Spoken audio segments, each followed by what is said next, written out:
is Julie, and I want to tell you a little bit about my life, my story, and how I ended up at Profiles by Kristin. In August of 2007, I went on a mission trip to Puerto Lempiras, Honduras, where I had an amazing time, but unfortunately about 6 to 8 weeks after I got back, I started developing lesions, and nobody knew what it was, and eventually it wreaked total havoc on the Julie that used to be, to the fact that I had marks all over my face, bandages, and the worst thing that happened was I lost my hair. I say that because that's something I was always attached to my whole life. I remember being in college, having nightmares about someone coming in and cutting my hair. So for me, hair loss was something that completely devastated me. For several years after the hair loss, and it was progressively getting worse, I pretty much stayed in my house except for the emergent things that you have to do as a single mom caring for my daughter. I would either wear scarves or hats all the time, pull them way down low so people didn't even recognize who I was, unless most of the time if they heard my voice they'd say, "Julie, is that you?" And I just didn't feel like a whole person. I tried very hard to be strong and to not let it destroy me, but the hair loss was far worse than any lesions or any other losses that I had. Like I said, my hair was very much part of it was who I was. It's like people used to say, "Oh my gosh, you have gorgeous hair," and it was always long and thick and beautiful, and I just, the whole top of my head didn't have hair. So one day I was at church and somebody said, "Well, what do you mean you don't have any hair?" Because I would have hair like in the bottom that would still be in a ponytail or a braid. And I, lifted up my head a little, and they were like, "Oh my God, like, oh, I'm so sorry. I feel so bad for you." And they said, "Well, I heard of a place," and I thought, "Oh my gosh, like, I'm not gonna wear a wig, like I'll look like a fool."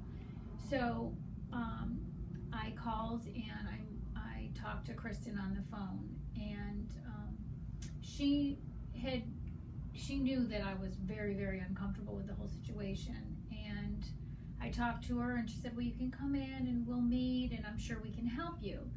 But from there, it probably took me another year before I actually made it into this building. So like I said, a year went by and I didn't have the courage to even come in and be seen by anyone at Profiles, because I thought, I'm gonna go in, but I'm gonna have to like expose all of this, and I just felt so shameful of something that was out of my control, but for some reason I still internally felt like somehow it's my fault and I'm so ugly, and I just don't even want anyone to look at me that closely. And so I contacted Kristin again, and she said, "Don't worry, if you don't feel comfortable, I'll make you a night appointment." And I said, "Okay, well, is there another way I can come in?" So she literally let me come in the back door. She made me feel very welcome. She made me feel like there was really nothing at all wrong with me. This was something very common and other people experienced the same thing. I kind of felt like I was the only woman in the world that didn't have any hair on the top of my head. So she brought me in a room, and within moments I was comfortable. She made me feel good about myself, and she made me feel like it really wasn't that big of an issue, and she absolutely would be able to help me to feel whole again. I had a couple good cries, and she told me about this new system that she had that was called the CNC. She explained that they would make a mold of my head, and it would be completely natural, and it's breathable, and all these wonderful things about it that I really couldn't recall at the time, every single thing that she told me. But I remember just this feeling of ease, thinking like, wow, this is like something spectacular. Like, I never would have known this existed, and I would have a chance to have like a normal life again.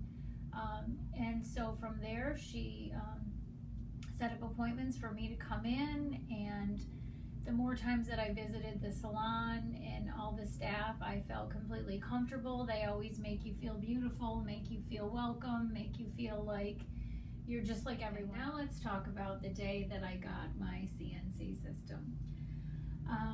That was probably one of the happiest days of my life besides the birth of my children.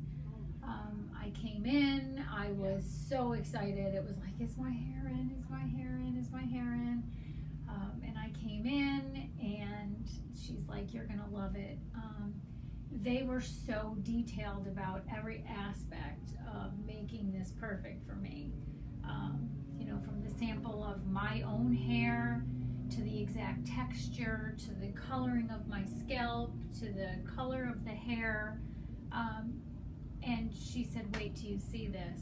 And she put it on my head and I burst into tears. I mean, this was like my hair on something off my body, but then back on my head.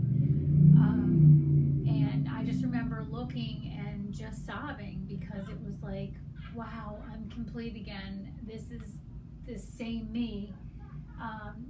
Just nobody else has to know. And many people don't even know that I have to wear this CNC, but I kind of boast about it now because I'm so proud of the fact that this exists, and I really want to share it with other people because I know I never knew it existed and my life would not be what it is today. I feel like the old Julie's back and I couldn't be happier.